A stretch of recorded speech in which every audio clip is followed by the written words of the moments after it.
ગુજરાતમાં અવારનવાર અકસ્માતના બનાવો બનતા રહે છે તેમજ અકસ્માતમાં આમ જનતાને મોતના ભોગ બનવું પડે છે। ફરી 2-3 દિવસ પહેલા જ રાજકોટમાં બસે અકસ્માત સર્જ્યો હતો કે જેમાં આમ જનતાને મોતનો ભોગ બનવું પડ્યું।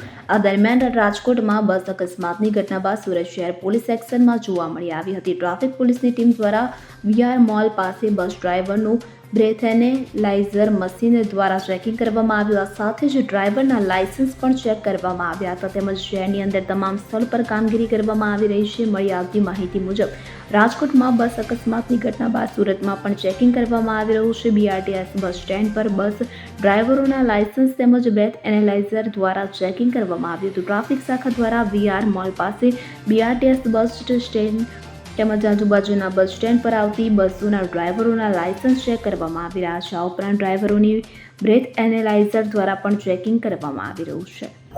જે ગુજરાત રાજ્યની અંદર હાલમાં ઓવર સ્પીડિંગ અને ડ્રિંક એન્ડ ડ્રાઈવના જે બનાવો બને છે જેમાં આમ જનતાને ભોગ બનવું પડે છે એના અનુસંધાનમાં ગુજરાત રાજ્યના જે બનાવો અકસ્માતના છે એનો ઘટાડો લાવવા માટે આજે અમારા સુરતના પોલીસ કમિશનર શ્રી અનુપમસિંહ ગેહલોત સાહેબ, અમારા જોઈન્ટ સીપી શ્રી રાઘવેન્દ્ર વત્સ સાહેબ, અમારા ડીસીપી અમિતા વનાણી સાહેબ અને અમારા એસીપી શ્રી ટંડેલ સાહેબે એક ટીમ સ્વરૂપે બીઆરટીએસની બસોના ડ્રાઈવરોનું ડ્રિંક એન્ડ ડ્રાઈવ અંગેનું ચેકિંગની એક ટીમ બનાવી અને અમને સૂચના આપવામાં આવેલી હતી। જે અનુસંધાને આજરોજ વીઆર મોલની સામે આવેલા બીઆરટીએસ બસ સ્ટેન્ડ તથા આજુબાજુના બીઆરટીએસ બસ સ્ટેન્ડની અંદર જે બસો આવે છે એને રેન્ડમલી એના ડ્રાઈવરોના ડ્રાઇવિંગ લાયસન્સ અને એમનું બ્રેથ એનેલાઇઝર વડે અમે ચેકિંગ કરેલ છે, જેમાં કોઈ પણ ડ્રાઈવર ડ્રિંક એન્ડ ડ્રાઈવ કરતો મળી આવેલ નથી અને જો મળી આવેલો હોત તો એના માટે કાયદેસરની કાર્યવાહી કરવા માટે અમને જે સૂચના મળેલી હતી એ અનુસંધાનમાં કાર્યવાહી કરવાના હતા।